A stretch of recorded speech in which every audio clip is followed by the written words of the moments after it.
Hello guys, welcome to the mind maintainer. IPC के keywords, important section के keywords को हम लोग देख रहे थे, जिसमें ये हमारा 7th वीडियो है और हम लोग 108 तक देख चुके हैं। अब 108 ए है। देखिए ये क्या कह रहा है, ये रिमूव है इसमें। देखिए 108 ए ये कह रहा है कि भारत से बाहर के अपराधों का भारत में दुष्प्रेरण। भारत के बाहर या परे अपराध का भारत में किए जाने पर अपराध होना।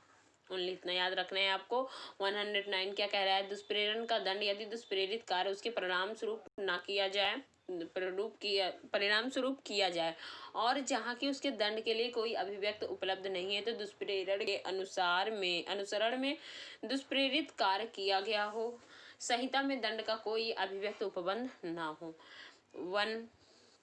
109 है। 110 क्या कह रहा है, 110 कह रहा है कि दुष्प्रेरण का दंड यदि दुष्प्रेरित व्यक्ति दुष्प्रेरण के आशय से भिन्न आशय से कार्य करता है। 111 है दुष्प्रेरक के दायित्व। जब एक कार्य का दुष्प्रेरण किया गया और उससे भिन्न कार्य कर दिया गया हो। फिर है, इम्पोर्टेंट नहीं है बाकी। फिर देखिए इसमें है 114 कह रहा है कि 114 अपराध किए जाते समय दुष्प्रेरक की उपस्थिति। कार्य की प्रकृति निश्चित रूप से अपराध गठित करे। कार्य का अपराध किया गया हो, कार्य या अपराध किया गया हो, वह घटना स्थल पर उपस्थित हो, अन्य व्यक्ति भले ही वास्तविक अपराध करे।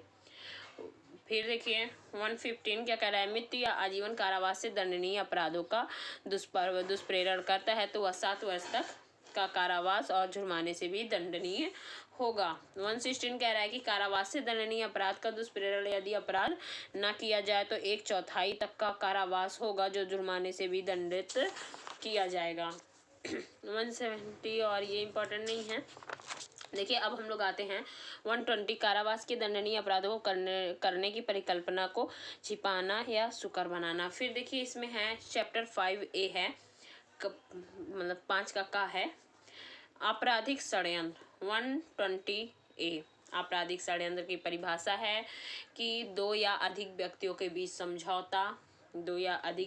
के बीच षड्यंत्र, समझौता, अवैध कार्य, वैध कार्य अवैध साधनों द्वारा करने या करवाना। फिर है 120B आपराधिक षड्यंत्र का दंड क्या होगा, मृत्यु, आजीवन कारावास, 2 वर्ष या उससे अधिक उसी दंड से दंडनीय, 2 वर्ष से कम दंडनीय, अपराध के लिए 6 मास या जुर्माना दोनों हो सकेगा। फिर देखिए हम लोग आते हैं चैप्टर 6 में, राज्य के विरुद्ध अपराधों के विषय में 121 भारत सरकार के विरुद्ध युद्ध करना या युद्ध करने का प्रयत्न करना या युद्ध करने का दुष्प्रेरण करना। दंड क्या होगा, मृत्यु या आजीवन कारावास और जुर्माना। 122 है, ये कह रहा है भारत सरकार के विरुद्ध युद्ध करने के आशय से आयुध आदि का संग्रह करना, तो इसमें 10 साल का कारावास और जुर्माना है। 123 युद्ध करने की परिकल्पना को सुकर बनाने के आशय से छिपाना, 10 वर्ष तक का कारावास और जुर्माना है।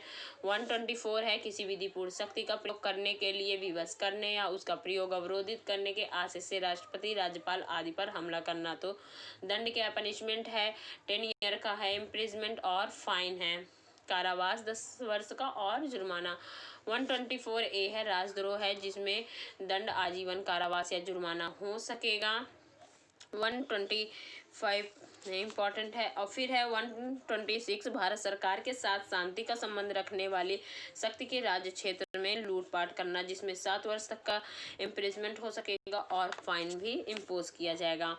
130 है ऐसे कैदी के निकल भागने में सहायता देना जो छुड़ाने या संश्रय देना, तो इसमें आजीवन कारावास तक का कारावास और 10 वर्ष तक का और जुर्माने से भी हो सकेगा।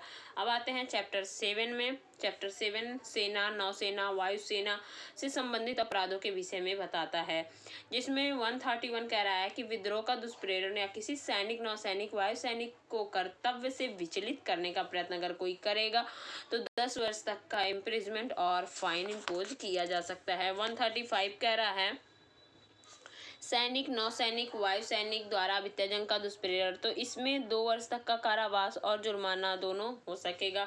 136 कह रहा है अभित्याजक को संश्रय देना, तो क्या होगा अभित्याजक को संश्रय देना, तो 2 वर्ष तक का कारावास और जुर्माना दोनों से दंडित किया जाएगा।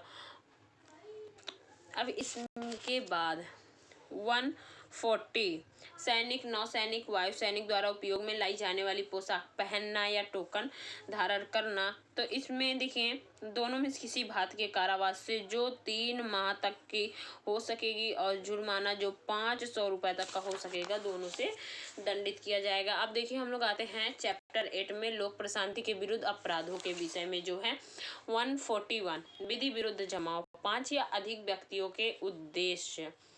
आपराधिक बल के प्रयोग द्वारा आतंकित करना है, केंद्रीय सरकार या राज्य सरकार या संसद या किसी लोक सेवक को किसी विधि या विधिक आदेश के निष्पादन का विरोध करना, रिष्ट या आपराधिक अत्याचार या अन्य अपराध करना, आपराधिक बल द्वारा किसी संपत्ति का कब्जा लेना या किसी व्यक्ति को अमूर्त से वंचित रखना या किसी अधिकार या अनुमित अधिकार को प्रवर्तित करना, किसी व्यक्ति को आपराधिक बल द्वारा अवैध रूप से कार्य करना, वैध कार्य करने के लिए अवैध रूप से विवश करना। आई होप गाइज इतने पॉइंट आपको क्लियर हो गए हैं।